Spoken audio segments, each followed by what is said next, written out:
नमस्कार दोस्तों। एक गांव में एक स्कूल है, या यूं कहूँ कि था, जिसके आंगन में कभी हंसी की आवाज़ें गूंजती थीं, जहाँ मिट्टी में लौटते हुए बच्चों ने कुछ सपने बोए थे, जहाँ से टीचरों के पढ़ाने की आवाज़ें कानों को सुनाई देती थी। लेकिन आज वहाँ सिर्फ सन्नाटा है। एक बहुत मोटा ताला लटका हुआ है। उस स्कूल के बोर्ड पर सिर्फ मिट्टी जमी हुई है। नमस्कार दोस्तों, मेरा नाम है मुद्दत मोहन और आप देख रहे हैं मेरा YouTube channel UP school truth, जहां हम बात करते हैं यूपी के सरकारी स्कूलों की ज़मीनी हकीकत के बारे में। और आज जिस विषय पे हम बात करेंगे वो विषय है कि जब एक स्कूल बंद होता है या स्कूल बंद होते हैं तो सबसे बड़ा नुकसान किसका होता है। आज हम बात करेंगे उन स्कूलों की जो बंद हो रहे हैं या बंद हो चुके हैं, और उस नुकसान की जो कि सिर्फ उस स्कूल में लगे ईंट पत्थरों का नहीं है, बल्कि पूरे एक भविष्य का है। दोस्तों, जब एक स्कूल बंद होता है, जब एक स्कूल पे ताला लगा दिया जाता है, तो लगता है कि सिर्फ एक दरवाज़ा बंद हुआ है। दरअसल एक बच्चा, एक घर, एक गांव, तीनों पीछे छूट जाते हैं। बच्चों के लिए स्कूल सिर्फ किताबों की जगह नहीं होती। वो वहाँ बोलना सीखते हैं, पढ़ना सीखते हैं, समझना सीखते हैं। वो स्कूल बंद हो गया, अब उसका असर सीधे बच्चों की सोच, उसके आत्मविश्वास और उसके पूरे बचपन पे पड़ेगा। और फिर शुरू होता है एक फिसलन भरा रास्ता। बच्चे घर में ही रह जाते हैं, खास तौर से लड़कियों को दूर स्कूल में नहीं भेजा जाता है। कभी खेत में मजदूरी करते हैं, कभी माँ बाप के छोटे मोटे कामों में हाथ बटाते हैं। और यहीं से शुरू हो जाता है पढ़ाई से दूरी और जिम्मेदारियों का बोझ, क्योंकि यहीं से बदलती है एक वो सबसे खतरनाक चीज जिसको बदलना बहुत मुश्किल है। वो है हमारे समाज, हमारे लोगों की मानसिकता। मैं आपको एक छोटी सी चित्रकूट की एक कहानी बताता हूँ, जो कहानी है वहीं एक स्कूल में पढ़ने वाली लड़की पिंकी की। पिंकी चित्रकूट के एक छोटे से गांव से आती है। वो कक्षा 5 में थी और शायद इस बार वहां से उत्तीर्ण होकर जूनियर में चली जाती। बहुत ही हंसमुख, नटखट और प्यारी थी। टीचर्स कहते थे ये बच्ची पढ़ाई में बहुत अच्छी है। लेकिन अब नामांकन कम होने की वजह से उसके स्कूल पर ताला लग गया। अब उसे पढ़ने के लिए एक ऐसा स्कूल आवंटित हुआ है जो उसके घर से, उसके गांव से 3 किलोमीटर दूर है। स्कूल जाते वक्त किनारे पर एक नहर भी पड़ती है।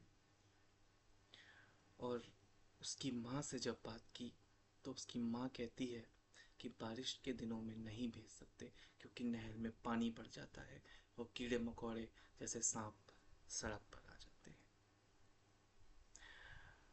बेटी खुद भी इतनी दूर जाने में अपने आप को सहज महसूस नहीं करती, क्योंकि अक्सर रास्ते में आवारा कुत्ते भौंकते रहते हैं, खेतों में लड़के काम करते हैं।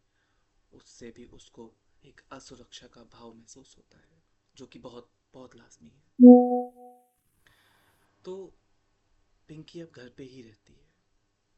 अगर मैं बात करूँ उसकी दिनचर्या की, तो अब बस सुबह जल्दी उठती है जैसे पहले उठती थी। लेकिन स्कूल जाने की बजाय अब पहले वो पानी भरती है, फिर झाड़ू पोछा करती है और फिर टीवी पर कोई सीरियल देख लेती है। कभी कभी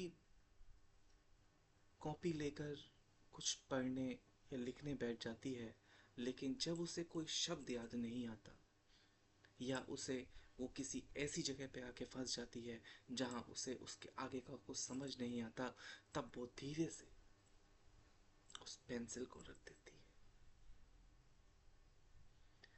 और अपने घर की खिड़की से बाहर देखने लगती है। ये खिड़की उसके घर की वही खिड़की है जिससे पहले वो स्कूल की घंटी सुना करती थी, और जहां अब सिर्फ एक खामोश उदासी रह गई है। लेकिन ये कहानी आज के दौर में सिर्फ पिंकी तक सीमित नहीं है। ये हर उस बच्चे की कहानी है, हर उस लड़की की कहानी है जिसका स्कूल अब बंद हो चुका है। जब एक स्कूल बंद होता है तो सबसे पहले गरीब घरों के बच्चे छूट जाते हैं। लड़कियां सबसे पहले घर से रोक दी जाती हैं, और शिक्षक, जिसका नौकरी, जिसका पेशा ही था मानव की सेवा करना, बच्चों का भविष्य बनाना, देश का भविष्य बनाना, वो खुद को सिर्फ बेबस महसूस करता है। माएँ अपनी बच्चियों को पढ़ाने का सपना छोड़ देती हैं। बेटी से कहती है कि अब पढ़ लिख कर क्या करेगी, शायद यही तेरी किस्मत थी। क्या ये किस्मत उसने बनाई थी? ये उसकी किस्मत नहीं थी। और आज गांव का जो स्कूल कभी मेल झोल, त्योहार, बच्चों की आवाज़ें से भरता था, जहाँ कभी बच्चों की आपस में अलग अलग तरीके के खेलों की आवाज़ें आती थीं, खेल का खेल कूद होता था, वो आज सिर्फ एक वीरान इमारत के सिवा कुछ नहीं रह गया है। लेकिन एक स्कूल बंद होने के सिर्फ यही कुछ असर नहीं है, इसके कुछ दूरगामी परिणाम भी हैं। ऐसे बंद स्कूलों का असर सिर्फ आज ही नहीं, ये उस बच्चे की पूरी जिंदगी बदल देने वाला है। जो बच्चा, जो बच्ची, शायद उसके माँ बाप उसे 8वीं तक पढ़ाते या उसे 10वीं तक पढ़ाते या उसे इंटर कराते, शायद वो आज 5वीं, 6वीं या 8वीं कक्षा तक ही रुक जाएंगे। जो शायद पिंकी जैसी बच्ची पढ़ लिख कर एक नर्स, एक डॉक्टर बन सकती थी, वो शायद अब 16 की उम्र में माँ बन जाएगी। जो माँ सिर्फ अपनी बच्ची को स्कूल भेजना चाहती थी, अब वो अपने साथ उसे खेत में मजदूरी कराने ले जाएगी। स्कूल बंद नहीं होता तो शायद ये पलायन नहीं होता, शायद गांव टिकता, शायद बेटियां पढ़ती। तो हल कहाँ है? बात फिर वहीं आके रुक जाती। हम क्या कर सकते हैं? क्या हम कुछ कर सकते हैं? जी हाँ, हम बिल्कुल कर सकते हैं, बहुत कुछ कर सकते हैं। हमें सरकार से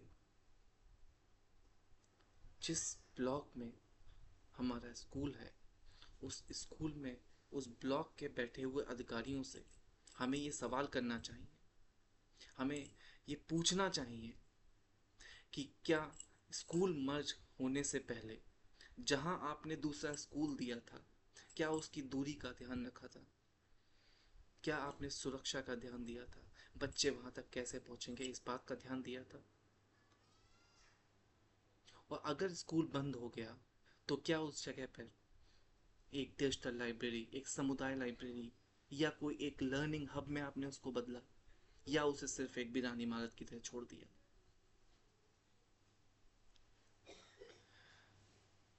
और उस सबसे ज़रूरी है हमें फिर वही बात कि अपनी मानसिकता बदलनी होगी। सरकारी स्कूल मुफ्त है इसका मतलब वो बेकार नहीं है, बल्कि ये बच्चों का हक है।